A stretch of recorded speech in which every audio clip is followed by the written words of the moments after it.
Hello and welcome to the SeNHL Podcast with myself, Chris Lee, and Tyler McDougall. This is our first podcast, Tyler, so just say hi, I guess. Hey everyone, excited to be here. Excited to give you guys some insights from some local Ottawa Valley hockey fans. So yeah, very excited, Chris. Yeah, so obviously SeNHL Podcast, the main part of the name SeNHL obviously is Senators, so that's obviously what we'll focus on. But the NHL will also be there, so we'll focus on the NHL. But obviously this is a great time of year. We're right at the beginning of the regular season, and so we'll start with the Senators because the podcast starts with the Senators as well. So I guess my biggest question for you, Tyler, right now is kind of give me your assessment on this team heading into the season. Yeah, it's there's some negative things and some positive things to talk about. Obviously, I lead with negative because we had an interesting few final three preseason games. Obviously, two blowouts within that span. A lot of folks will say they don't put a whole lot of stock into preseason, and that's certainly valid. But I think it's maybe rattled a few folks.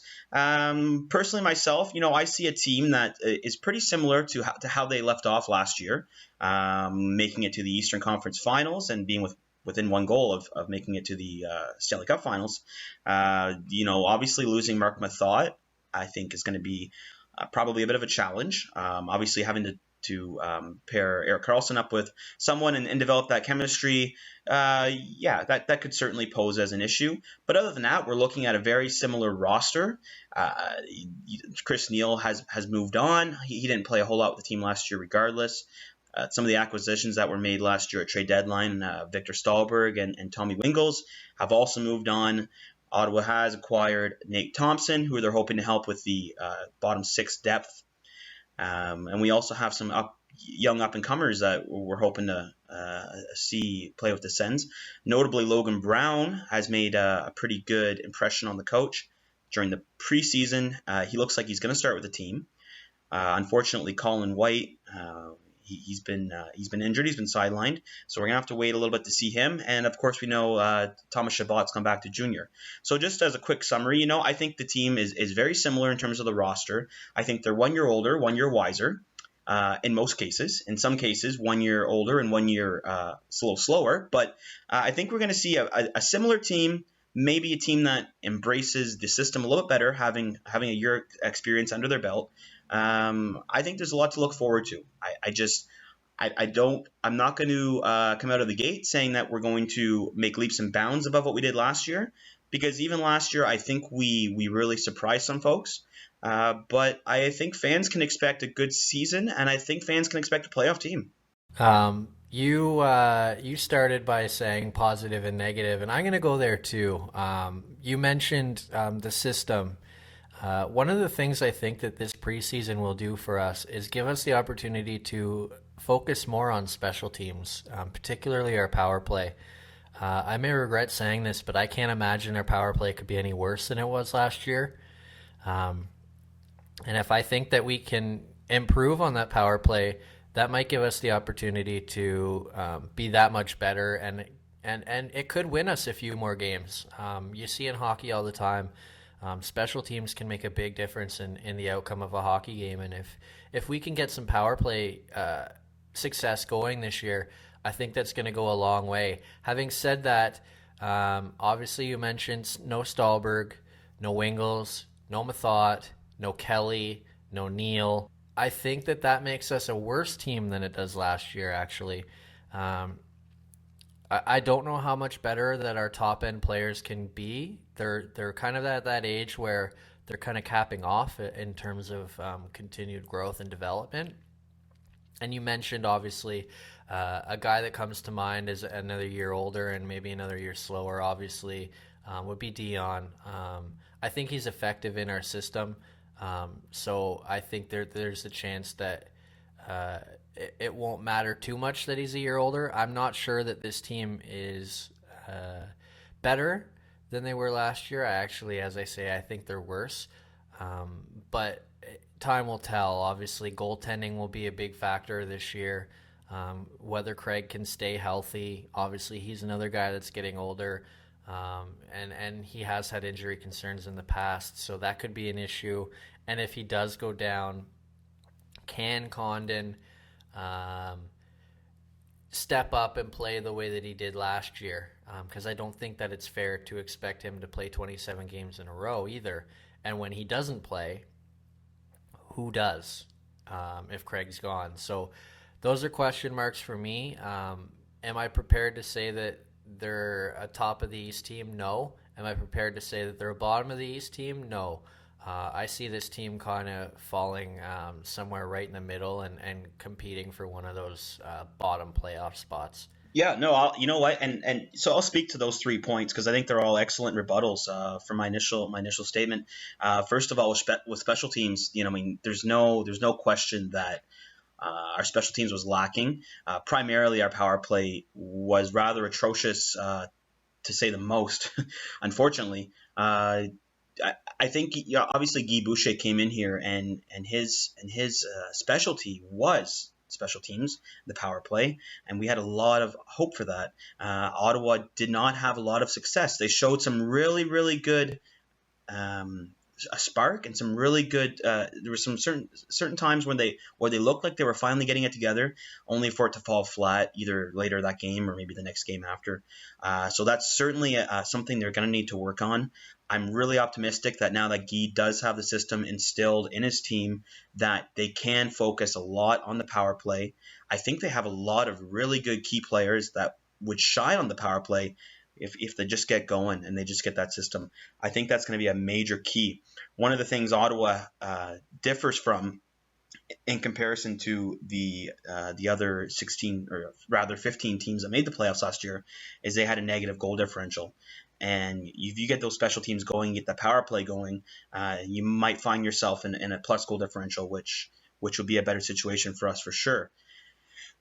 Your second point, Chris, was about you think the team's regressed a little bit. I know we lost a few really important guys that maybe flew under the radar for the casual hockey fan, like a Victor Stahlberg or a Tommy Wingels, and I can certainly see that. But there are guys that are younger folks that I think are going to see another step in their development this year, and those are guys like Freddie Claesson, who has done nothing but progress since he started into the league, and he continues to show that he is a true pro. So I'm hoping to see a lot out of him. Ryan Dzingel was very, very good last year. Very good aside from the fact that he missed a little bit of finesse and a little bit of finish in his game. But he created a lot of good opportunities. He had a ton of good speed. I'm hoping to see more out of him. And then, of course, as I spoke to earlier, we had Thomas Chabot and Colin White, who now look like they could be NHL ready. Even Logan Brown now. Well, that was a bit of a shock, but I mean, we have 3 blue chip prospects that look like they could be ready to join the team this year.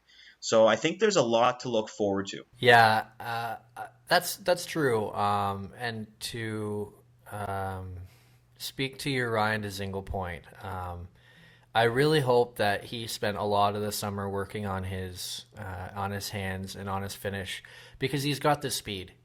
We see it all the time. I mean, I'm sure that last year he averaged at least 1 breakaway every 5 games. And if he scored on 3 of those last year, I'd be surprised.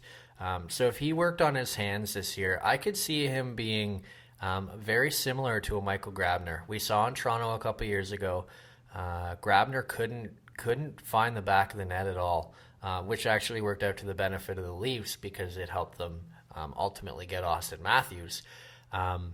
But then we saw last year in New York, he all of a sudden he scored, I think, 30 goals.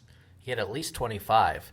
And I think that Dzingel has the opportunity to kind of grow into that as well. Whether he spent the summer working on that is hard to say. I know that he came into camp and he had a bit of a groin injury, which might slow his speed for a little while, but he has been back now, so hopefully he's fine. But that's something that I think that we have the opportunity to potentially see out of him. It's just a matter of whether we actually do. Well, I was going to say, let's not forget, even though he did miss a ton of opportunities last year, he did finish the year with 14 goals. Now, save for the fact that he got probably a good majority of those in the first half of the season. As his first time out as a not really that highly touted prospect, a 14 goal finish for an 81 game season is nothing to shake your head at.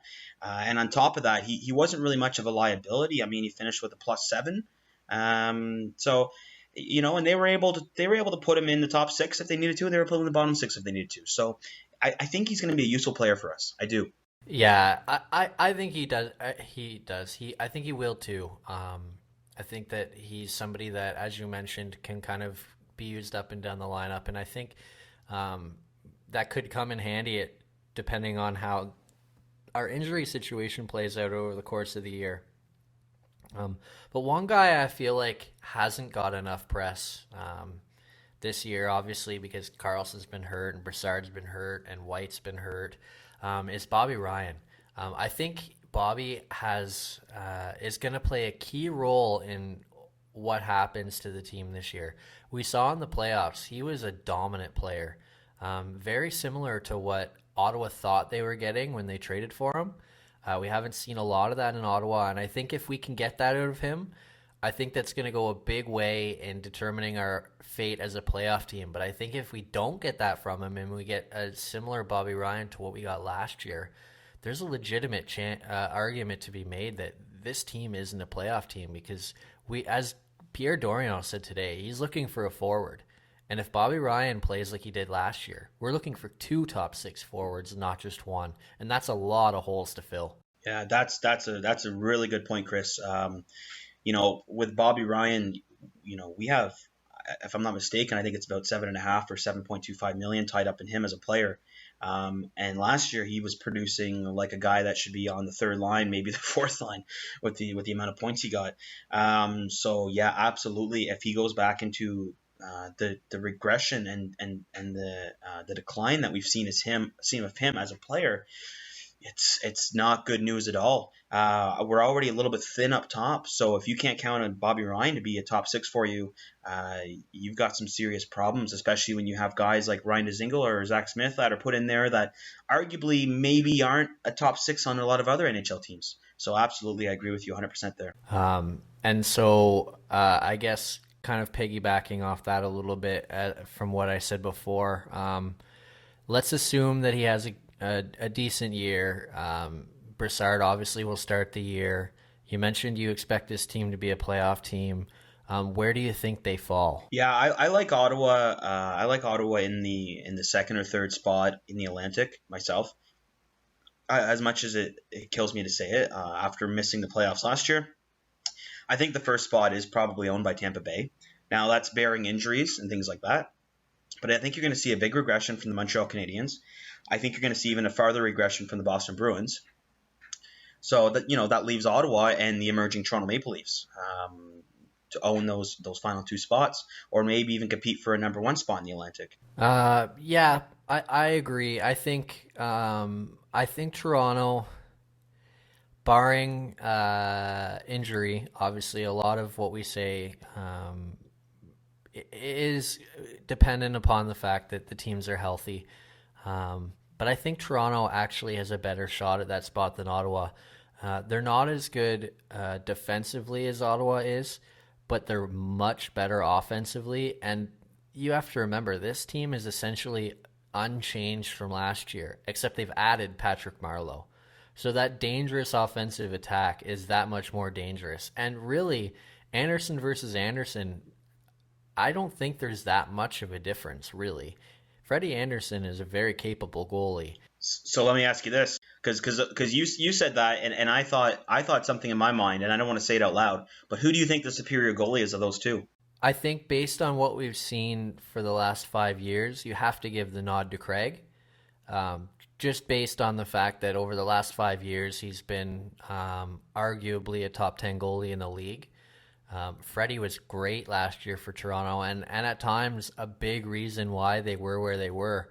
I heard a lot of Leafs fans saying that losing Freddie was actually much more scary than losing Matthews even.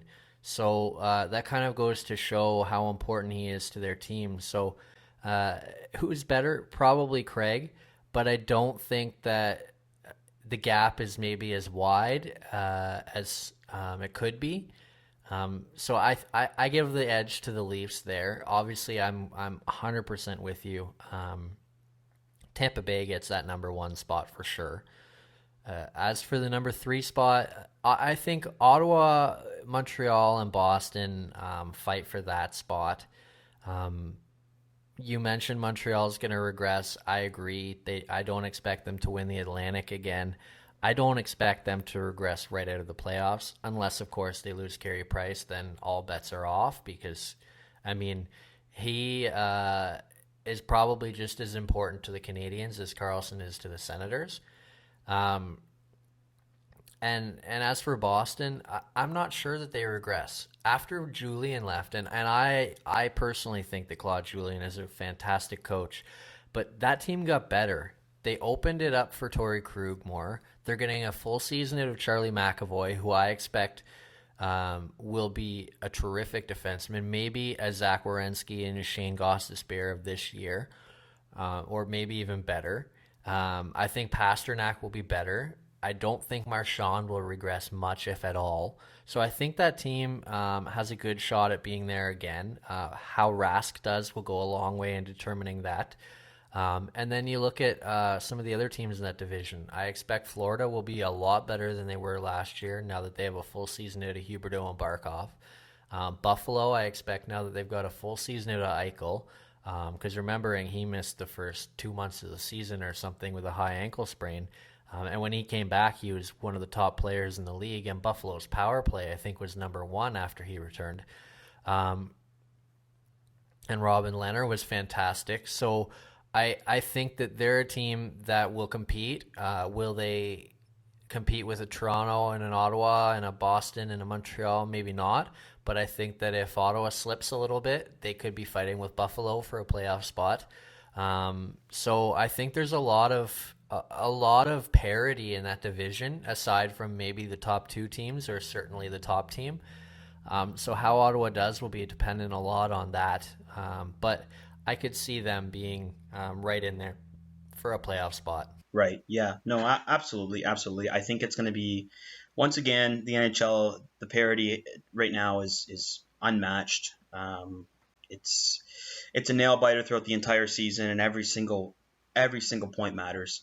So it makes for good TV, it makes for good ratings, and it makes for a lot of excitement around amongst the fans for sure. If you wanted to, Chris, maybe we can touch back on the goaltending of the Sens. We talked a little bit about Anderson and Condon.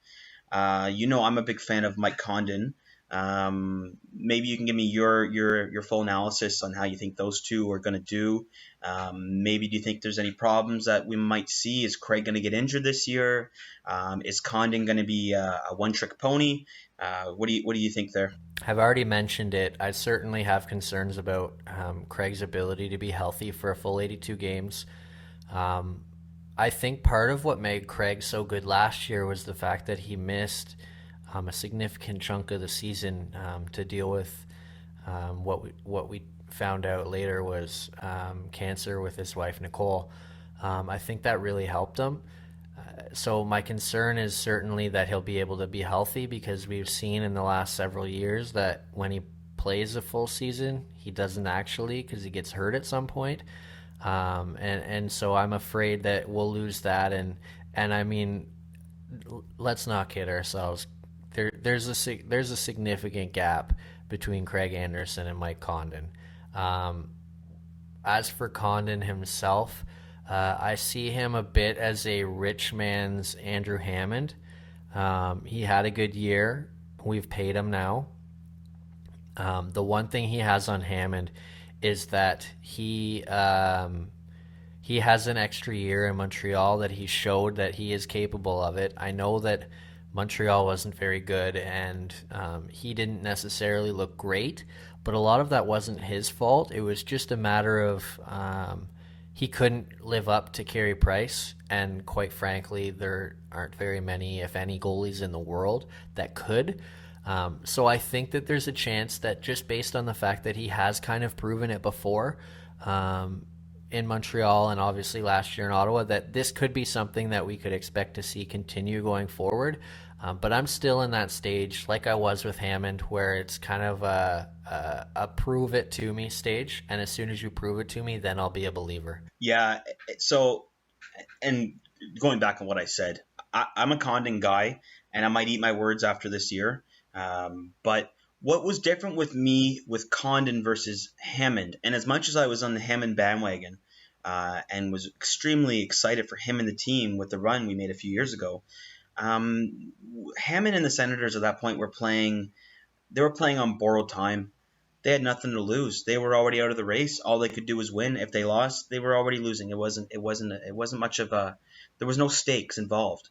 Whereas Condon came in at a time when the season was still very much at stake, and he was very clutch for the team. Condon absolutely was a huge contributor in saving the season for us last year.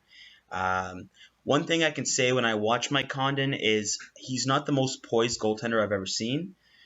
Sometimes you watch him and he makes some pretty obscure lateral movements, but the guy gets the job done. I think he showed us last year that he can hold down a number one spot for a short period of time.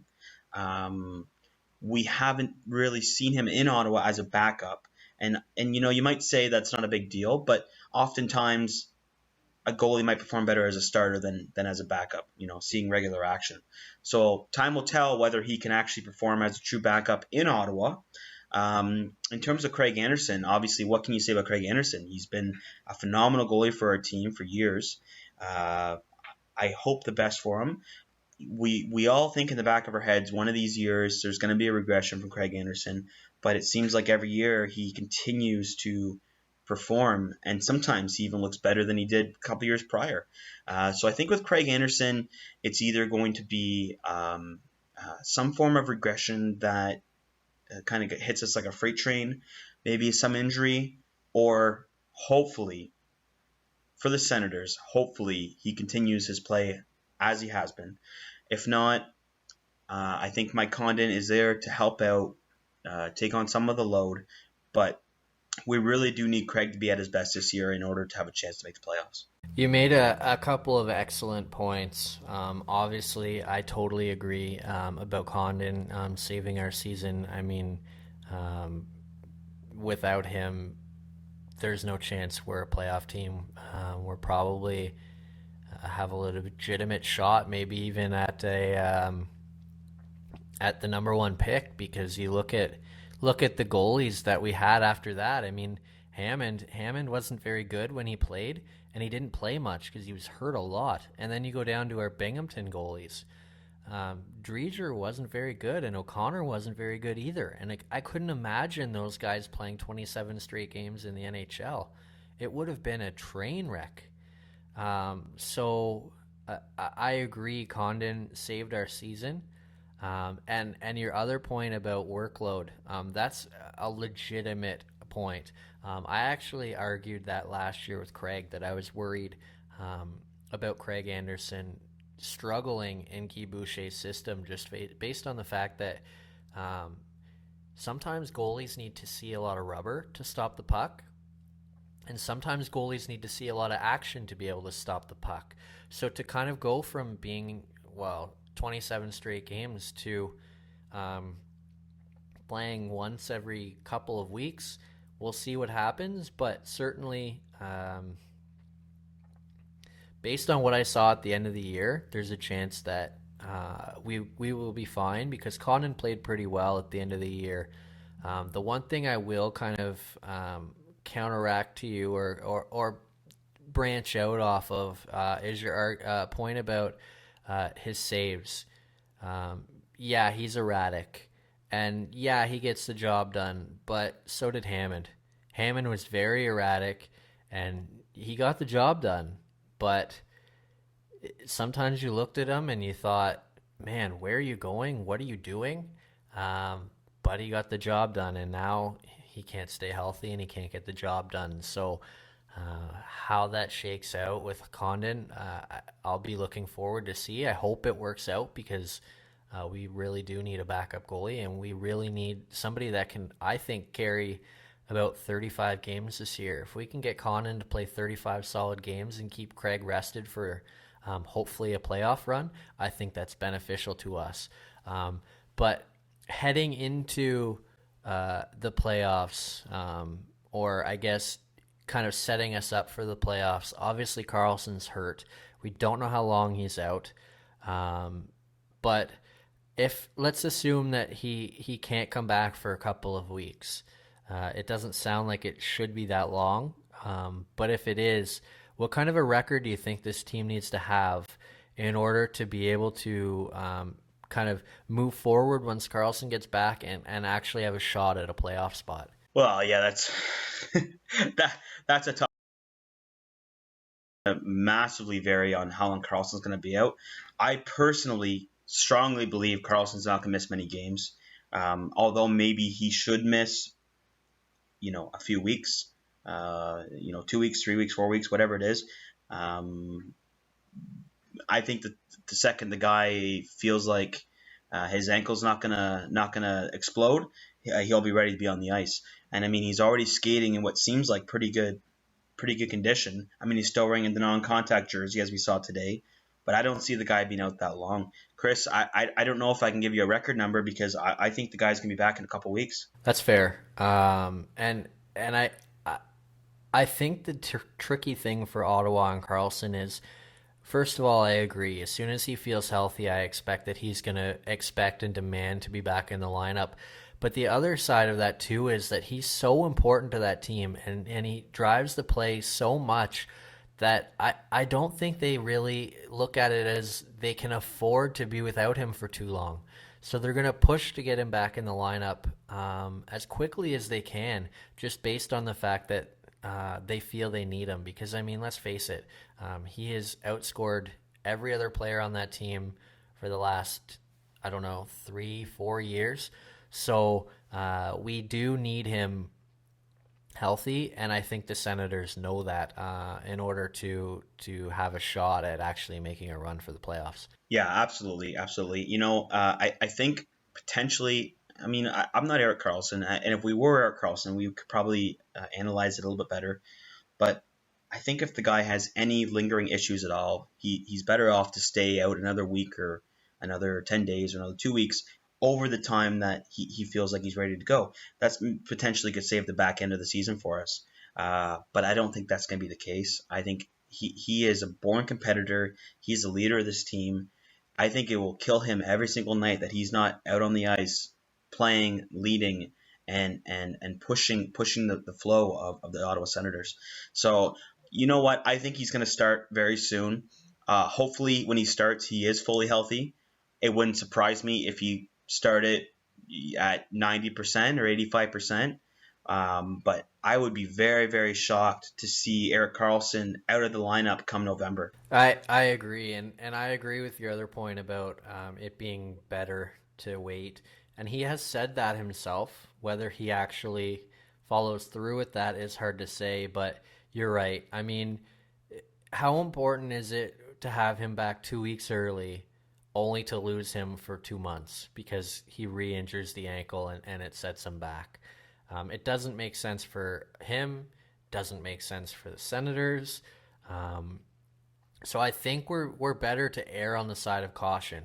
As you say, I'm not sure we will or they will, but I think we would be better off to do that. One thing I'm going to say, Chris, is I'm not trying to pull the whole conspiracy theory here, but seeing that Thomas Chabot was sent back, and maybe there's something that's known behind the scenes.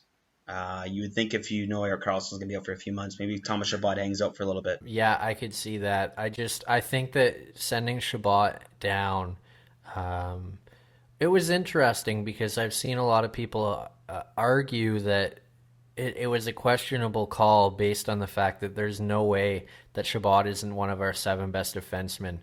Having said that, I think part of it is that they just felt that sending him to Binghamton, letting him be the number 1 guy and get all those minutes would be effective. And as you say, I think that having Karlsson likely back very soon played a big role in that, because no need to keep him up when you know that you're going to get your captain back within a couple weeks. Yeah, I think that's absolutely the case. Again, we're speaking about things that aren't publicized, but it's it's a tad suspect that you have your number one defenseman down and you have your number one prospect that you also send down. And Carlson, we see the media footage. He seems to be in pretty good form out in the ice. I think they're being careful not to say certain things, but again, knowing the guy's history, his injury history, how he treats certain situations, I can't see the guy being out very long. No, I agree. We'll move on a little bit now. Obviously, the other big news besides the start of the regular season is the signing of a legend, really. The Calgary Flames signed Jarome Iginla to a 1-year, $1 million deal. Now, technically, the deal hasn't actually been signed yet. Yager's dealing with some immigration or emigration trouble, and the Flames want to hold off on the deal a couple of days to kind of make sure that they get the roster set. Now, the rosters were supposed to be set today, so maybe something happens later, but the deal has been agreed to, and it is expected that he will sign in the coming days and could potentially be ready to play for them by the weekend. So I guess, what do you think of that move by Calgary? Well, I mean, I think we all thought Yager deserved to continue to play in the NHL. To be honest with you, I thought the signing was a bit late. I thought he was going to get snatched up a little bit quicker. I know the guy's getting older. I know the guy's slowed down a ton. But he's still a real NHL effective offensive producer. So I knew Calgary was one of the parties that were interested leading up to the signing, but it really appeared to me, and I mean I might have the blinders on, but it appeared to me that Yager didn't want to play with a Canadian team, just from the certain grumblings I've heard, and him being he's kind of a frugal fella, it seems, in terms of taxes and things like that. So it didn't seem like a fit that I could foresee, especially Calgary being way in the north of the Canadas. I've always seen Yager being more of a metropolis type of player. I mean, that's essentially where he's always played. So certainly it came as a bit of a shock to see it come to fruition. For Calgary, I think the fans are going to be extremely excited. They have a rejuvenated a team. They have a lot of young up-and-comers, and now they have a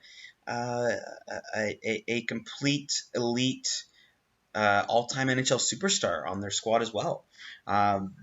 Bearing the fact he's 45 years old, I think he's going to be a great locker room presence. The guy is still fit as a fiddle. Any of the NHL players will say that. I mean, it's been brought up throughout the past few years that he's still in incredibly good shape. I think he can definitely provide them some good locker room leadership, probably some depth scoring. I'm not sure where he fits in on the team exactly. I would suspect probably top 9. And when I say top 9, I mean probably the second line or the third line on the wing. But very good to see. Very good to see Calgary get him $1 million. I mean, I think that's absolutely reasonable. And one thing that was really interesting to me is I'd heard a lot of grumblings about St. Louis, and then today, after the signing was done, it came out that St. Louis was aggressively pursuing him, and they had offered him something very similar to what Calgary did, and he dared to go with Calgary, which many would suggest that Calgary maybe isn't quite as established as St. Louis in terms of their premise to make noise this year or go to the make noise in the playoffs. But Calgary's inching closer and closer to being a contender, and there may be some outlying factors that persuaded him to do that. Yeah, there's a lot to unpack here. One of the things that you mentioned was rejuvenating the team and being a big player in the city. Obviously, there's a lot going on with the arena situation right now. Signing Yager could potentially positively influence that, just based on his presence, based on exciting the city. Maybe through jersey sales and different things, the Flames can find some more money to be able to kind of help pay for a new arena. So it could help in that sense. You mentioned the Blues. One thing that I had heard was that they kind of backed off on their aggression of them once they signed Scotty Upshall, which was made official just a couple days ago. So that could have had something to do with it as well. But it was an interesting deal for me because you look at the Flames, and you mentioned that you're not sure that they're really maybe as established as St. Louis. I actually think that they might be better off than St. Louis at this point. I believe there's a legitimate argument to be made that they have the best defensive core in the league now. You've got TJ Brody and Mark Giordano. You've got Travis Hamonic and Dougie Hamilton as your top four. That's a pretty good top four. But it was interesting to me for two things. One, you look at the players that the Flames have. They've got Matthew Tkachuk, Johnny Gaudreau, Sean Monahan, Sam Bennett. Those guys can skate. So how Jágr fits in with them, knowing that he has lost probably more than one step, it's interesting. But at the same time, you look at those guys and they're young. I mean, I saw a stat today. Jágr got drafted the same year as Keith Tkachuk. And now 27 years later, Jágr is playing with Keith's son, Matthew. That's crazy. So you just look at it, he's kind of going to have the opportunity to mentor some of those young guys. And you saw in Florida with Barkov and Huberdeau, that seemed to work out pretty well. So this might be a good deal for the Flames in developing their talent as much as it is about making them better. Right. Yeah, no, absolutely. I agree with you there. Like I say, I think he maybe is being brought in more as a leader and a locker room presence. It's very hard to see where he would slide in on the lineup. As you mentioned, you have a lot of speed on that team. I mean, he's a right winger. I believe he's a right winger. Yeah, that's right. He's one of those guys that shoots left, but he's a right winger. So you got Michael Furlan and Michael Frolik on the right side, and then Troy Brouwer next to that. You could juggle the lines around a bit, but I mean, your top six on the left side are Johnny Gaudreau and Matthew Tkachuk. So it's tough to see where he's going to fit in. Maybe he plays on the third line. Maybe that's what he is. Maybe he's a depth guy at this point, and it seems like that's where he was trending towards. But at $1 million for a legend that I think still has some production left in him, that can provide a valuable experience and knowledge and leadership, hey, I think it's a good deal. Yeah, it'll be interesting to see how it works out for them because it is only a 1-year deal.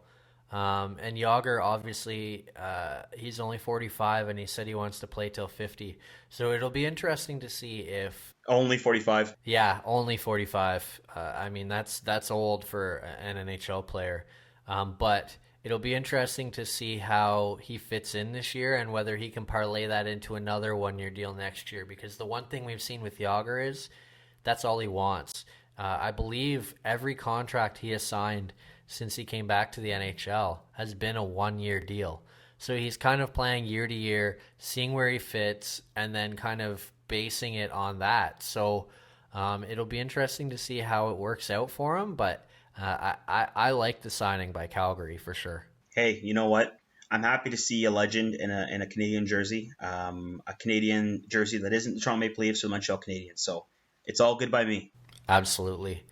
I think that just about wraps it up for today, unless you've got anything else you want to touch on, Tyler. No, I think we got it all good. We're going to have lots to talk about. The hockey season is officially beginning very shortly here. So our next podcast in a week's time, we'll have a lot of things to touch on and a lot of things to talk about. So yeah, no, that's good for me. Thanks everyone. This is Tyler, and thanks very much, Chris. Thank you. As Tyler mentioned, we will be back next week, and as he mentioned, the season starts. So Ottawa, Washington Thursday night. You've got Toronto, I believe, starting Wednesday night against against the Jets. That'll be a good matchup. Laine and Matthews. I know both players don't want to make it that, but that's what we tend to do as fans. So there's a lot of exciting things coming up, and we look forward to talking to you next week. Thanks for listening, and for Chris Lee and Tyler McDougall, we'll see you then.